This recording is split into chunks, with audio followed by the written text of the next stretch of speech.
Tuhan bersamamu dan bersama rohmu. Inilah Injil suci menurut Matius. Dimuliakanlah Tuhan. Dalam khotbah di bukit, Yesus mengajar murid-muridnya, katanya, "Janganlah kamu menyangka bahwa aku datang untuk meniadakan hukum Taurat atau kitab para nabi. Aku datang bukan untuk meniadakannya, melainkan untuk menggenapinya. Karena sesungguhnya aku berkata kepadamu, selama belum lenyap langit dan bumi ini, satu huruf kecil atau satu titik pun tidak akan ditiadakan dari hukum Taurat sebelum semuanya terjadi. Karena itu, siapa yang meniadakan salah satu perintah hukum Taurat, sekalipun yang paling kecil, dan mengajarkannya demikian kepada orang lain, ia akan menduduki tempat yang paling rendah di dalam kerajaan surga. Tetapi siapa yang melakukan dan mengajarkan segala perintah Taurat, ia akan menduduki tempat yang tinggi di dalam kerajaan surga. Aku berkata kepadamu, jika hidup keagamaanmu tidak lebih benar daripada hidup keagamaan para ahli Taurat dan orang-orang Farisi, kamu tidak akan masuk ke dalam kerajaan surga. Kamu telah mendengar firman yang difirmankan kepada nenek moyang kita, jangan membunuh, siapa yang membunuh harus dihukum. Tetapi aku berkata kepadamu, setiap orang yang marah terhadap saudaranya harus dihukum. Siapa yang mencaci maki saudaranya harus dihadapkan ke mahkamah agama. Siapa yang menghina saudaranya harus dicampakkan ke dalam neraka yang menyala-nyala. Sebab itu, jika engkau membawa persembahanmu di atas mezbah dan engkau teringat akan sesuatu yang ada dalam hati saudaramu terhadap engkau, tinggalkanlah persembahanmu di depan mezbahmu itu dan pergilah berdamai dahulu dengan saudaramu, lalu kembali untuk membawa persembahanmu itu. Segeralah berdamai dengan lawanmu selama engkau bersama-sama dengan dia di tengah jalan, supaya lawanmu itu jangan menyerahkan engkau kepada hakim, dan hakim itu menyerahkan engkau kepada pengawal, dan engkau dilemparkan ke dalam penjara. Sesungguhnya aku berkata kepadamu, engkau tidak akan keluar dari sana sebelum engkau membayar utangmu sampai lunas. Kamu telah mendengar firman, jangan berzinah. Tetapi aku berkata kepadamu, setiap orang yang memandang perempuan serta menginginkannya sudah berzinah dengan perempuan itu di dalam hatinya. Jika matamu yang kanan menyebabkan engkau berdosa, cungkilah dan buanglah itu, karena lebih baik bagimu jika satu dari anggota tubuhmu binasa daripada tubuhmu dengan utuh dicampakkan ke dalam neraka. Jika tangan kananmu menyebabkan engkau berdosa, penggalah dan buanglah itu, karena lebih baik bagimu jika satu dari anggota tubuhmu binasa daripada tubuhmu dengan utuh masuk neraka. Telah difirmankan juga, siapa yang menceraikan istrinya harus memberikan surat cerai kepadanya. Tetapi aku berkata kepadamu, setiap orang yang menceraikan istrinya kecuali karena zina, ia menjadikan istrinya berzinah. Dan siapa yang kawin dengan perempuan yang diceraikan, ia pun berzinah. Kamu telah mendengar pula yang difirmankan kepada nenek moyang kita, jangan bersumpah palsu, melainkan peganglah sumpahmu kepada Tuhan. Tetapi aku berkata kepadamu, janganlah sekali-kali bersumpah baik demi surga, karena surga adalah tahta Allah, maupun demi bumi, karena bumi adalah tumpuan kakinya, ataupun demi Yerusalem, karena Yerusalem adalah kota Raja Agung. Janganlah juga engkau bersumpah demi kepalamu, karena engkau tidak berkuasa memutihkan atau menghitamkan sehelai rambut pun. Jika ya, hendaklah kamu katakan ya. Jika tidak, hendaklah kamu katakan tidak. Apa yang lebih dari itu berasal dari si jahat.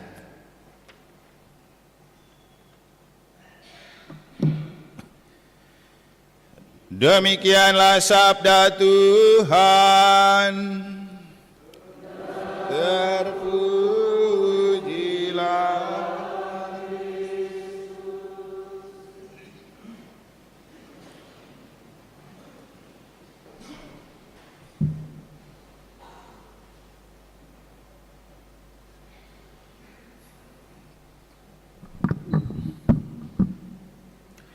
jika hidup keagamaanmu tidak lebih benar daripada orang-orang Farisi dan ahli-ahli Taurat, kamu tidak akan masuk ke dalam kerajaan surga.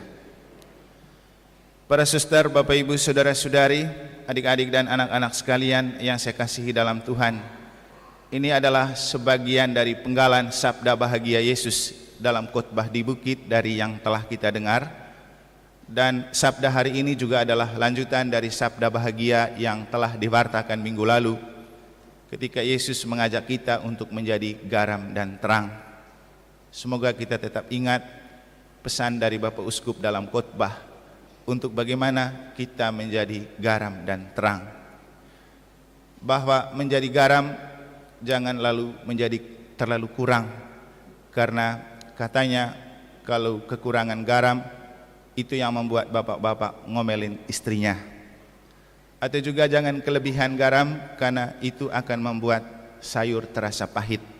Jadilah garam yang pas-pas. Mungkin juga dalam bahasanya Sultan Batugana, kasih garam yang ngeri-ngeri sedap gitu. Menjadi terang untuk kita, salah satu hal yang penting untuk kita ingat ketika Bapak Uskup mengajak, salah satu makna terang adalah memberikan arah kepada tujuan yang jelas. Beliau mengambil contoh lampu merah, tujuannya untuk memberikan arah, dan kita sebagai garam dan terang dunia harus menjadi pribadi-pribadi yang mengarahkan orang pada jalan dan tujuan yang benar, termasuk dalam kapasitas sebagai fungsionaris pastoral untuk mengarahkan umat dan orang kepada jalan yang benar. Hari ini Yesus berbicara mungkin lebih kejam gitu, karena ada beberapa hal yang Yesus sampaikan yang kalau kita coba menerjemahkan lurus-lurus akan susah dan fatal. Misalnya, kalau mata kita membuat kita berdosa, cungkil saja. Tangan kita membuat kita berdosa, potong saja. Tentu dengan ini Yesus tidak bermaksud untuk kita melakukan firman itu secara harafiah. Dan inilah kenapa Gereja Katolik tidak memberikan kesempatan kepada orang yang tidak belajar khusus untuk berkhotbah, karena memang bahasa-bahasa kitab suci tidak bisa diterjemahkan secara lurus atau harafiah.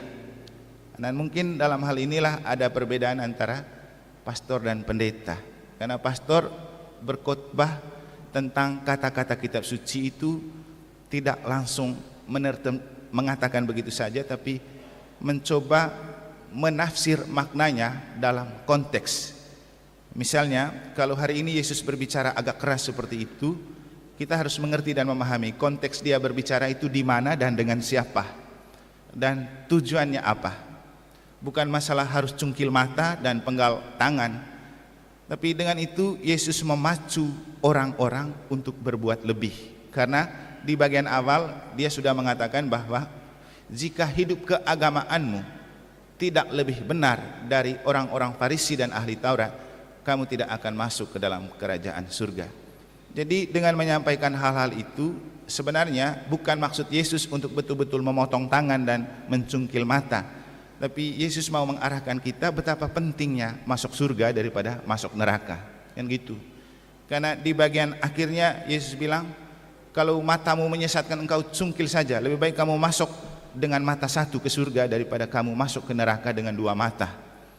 Atau kalau tanganmu menyesatkan engkau, lebih baik potong saja daripada engkau tidak masuk ke surga tapi masuk ke neraka dengan dua tangan. Kan kasihan tangan lain yang benar. Jadi dengan ini Yesus mau mengatakan dan mengajak bahwa surga itu sesuatu yang penting untuk kita. Dan inilah kenapa kita diajak untuk menjadi orang takwa, supaya kita masuk surga. Yesus sangat-sangat mengharapkan kita masuk surga. Dan untuk itulah Yesus datang ke dunia, untuk mengarahkan kita bahwa surga adalah tujuan akhir siara hidup kita. Dalam hal ini saya selalu merasa terinspirasi dengan pengakuan dari Aji Jegok. Aji Jegok yang ada itu. Salah satu hal yang membuat dia mau dibaptis menjadi Katolik, karena ia merasa bahwa jadi Katolik itu jelas tujuannya, yaitu ke surga, dan ia mau masuk surga. Pernah saya mengatakan kepada dia, tapi Aji tidak takut nanti kalau Aji mati, apakah keluarganya akan memperlakukan Aji dengan baik? Dia bilang itu kan urusan mereka mau taruh di got, taruh di sampah, kan urusan orang yang hidup. Tapi untuk saya yang paling penting, saya mau masuk surga. Bapak Ibu, saya pikir inilah kelebihan agama kita. Ketika dalam Injil Yesus mengatakan, jika hidup keagamaanmu tidak lebih benar.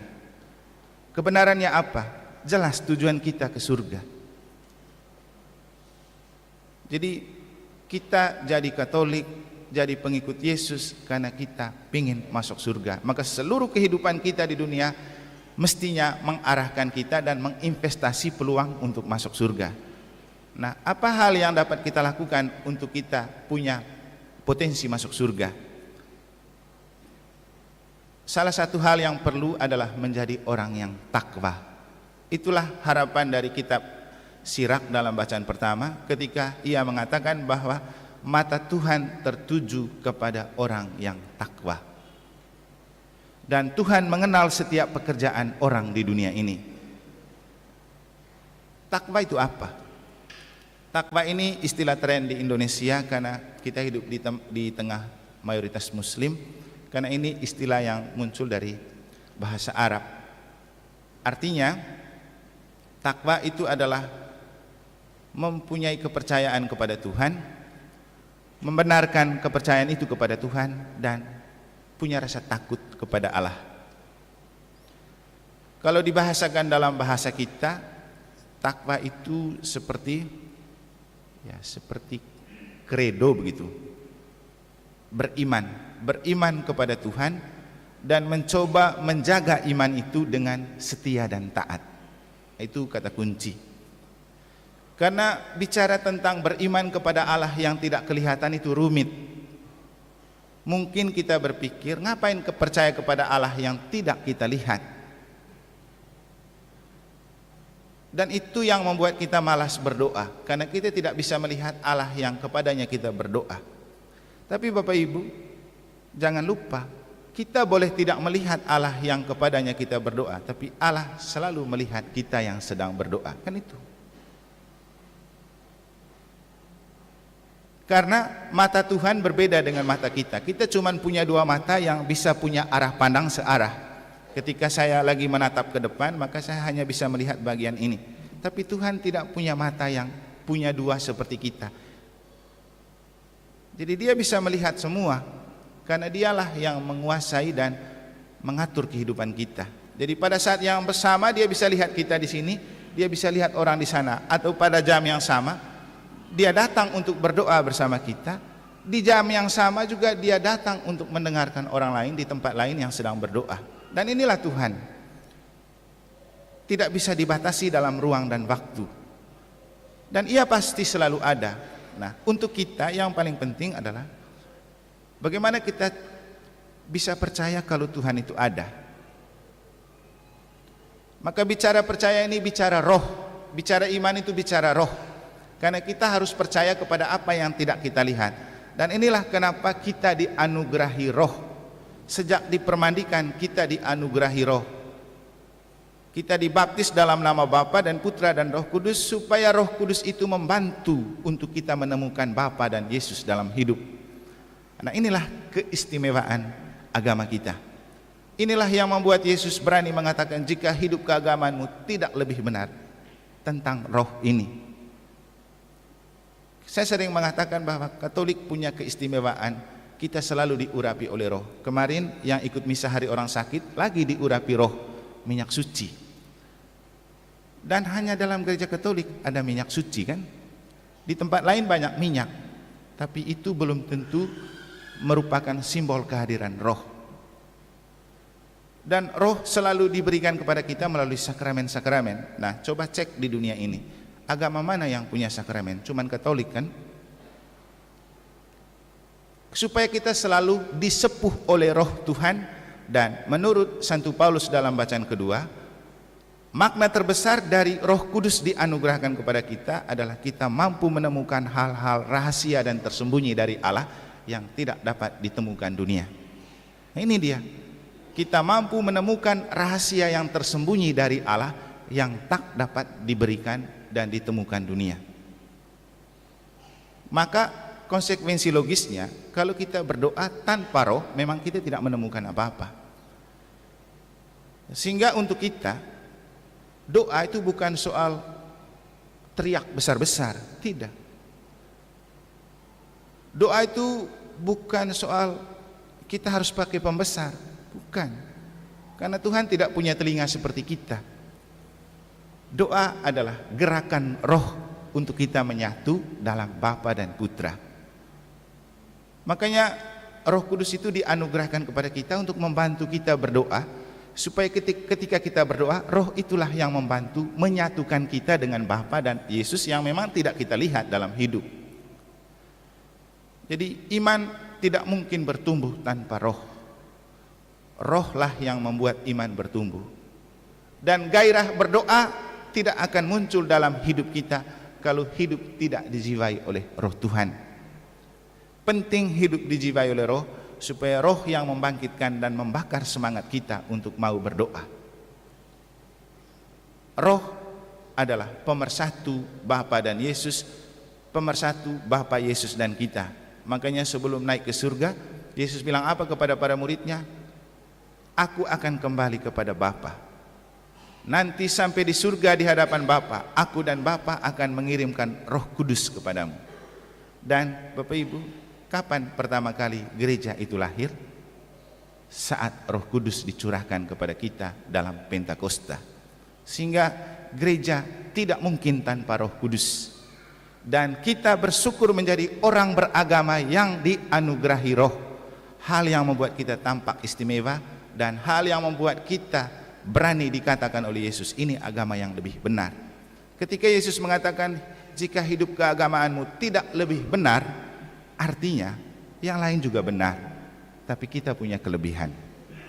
Kan yang lebih benar, yang lain benar, tapi kita punya kelebihan. Saya sendiri lama berpikir tentang apa sih kelebihan agama kita. Mungkin saja ada yang mengatakan kita menyombongkan diri kalau kita menyebutkannya, tapi saya rasa baik juga untuk kita mengakui itu sebagai sebuah kesaksian. Mungkin salah satu contoh, saya ingat tanggal 2017 itu kita ada doa bersama di Gedung Kesenian Insinyur Soekarno. Semua tokoh agama berbaris. Matahari sudah mau terbenam. Saat kita berdoa dan di dalam sebuah foto, tampak di situ seperti ada cahaya yang turun persis turun kepada seorang yang waktu itu memakai jubah. Dan itu adalah pastor paroki negara. Kalau tidak percaya nanti bisa lihat fotonya.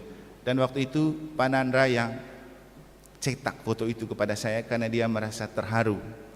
Dan saya juga melihat dan menyimpan baik bahwa di antara banyak tokoh agama yang ada, hanya ada satu cahaya yang turun kepada dia yang terurapi atau tertabis. Dan hanya gereja Katolik yang punya imam kan. Dan kita semua Bapak Ibu, percaya tidak percaya, Roh Kudus dianugerahkan melalui para imam lewat urapan. Itulah kenapa dalam gereja Katolik minyak orang sakit hanya bisa diberikan oleh imam. Sakramen krisma hanya bisa diberikan oleh Bapak Uskup atau melalui imam yang dipercayakan. Karena bicara tentang roh harus selalu melalui kaum terurap. Dan inilah keistimewaan kita. Maka pada kesempatan ini saya mengajak untuk marilah kita mensyukuri ketika kita menjadi orang beragama yang lebih benar, dan itu telah dikatakan oleh Yesus. Tugas kita adalah bagaimana membenarkan kata Yesus itu dalam tindakan konkret. Dan inilah kenapa Bapak Uskup dalam khotbah minggu lalu mengajak kita untuk mari menjadi garam dan terang. Jadilah orang Katolik yang hidup baik-baik. Jangan jadi orang Katolik yang hidup untuk bikin masalah dan bikin onar, kan gitu. Apalagi ketika kita hidup di tengah masyarakat majemuk, coba kita tunjukkan kita adalah penebar kasih, bukan penebar hoax, bukan penebar kebencian. Mungkin kurangi kita menjadi orang yang tukang ember gitu. Mungkin kita perlu menjaga harga diri kita dan tidak dengan begitu mudah dan murah menjual diri di hadapan orang yang tidak seiman. Sudahlah kita berdosa itu pasti, tapi jangan menjual dosa dengan label Katolik. Ketika orang tahu kita orang Katolik, tapi kemudian orang memanfaatkan dan merendahkan kita, saya rasa itu yang perlu kita perbaiki. Jadi garam dan terang itu tidak mudah, tapi bukan tidak bisa. Karena yang paling penting adalah membiarkan diri kita hidup dengan dituntun oleh roh. Secara duniawi dan secara fisik mungkin kita tampak menarik dan memikat bagi banyak orang, tapi menurut saya yang jauh lebih membuat orang terpikat, terpesona, dan tertarik dengan kita ketika kita punya aura yang berbeda. Apa itu aura yang berbeda? Itulah kuasa roh. Itulah cara kerja roh. Di dalam kelemahan dan kerapuhan manusiawi kita, Tuhan tetap bekerja untuk menampakkan kemuliaan. Karena Tuhan selalu menampakkan kemuliaan bukan pada apa yang hebat dan luar biasa dalam kacamata dunia, tapi justru dalam kelemahan, kerapuhan, ketakberdayaan dan keberdosaan kita, ketika kita menjadi orang yang tetap takwa kepada Tuhan. Tuhan selalu melihat orang yang takwa kepadanya, dan itulah yang membuat hidup keagamaan kita lebih benar dari mereka yang lain, kata Yesus. Semoga Tuhan memberkati.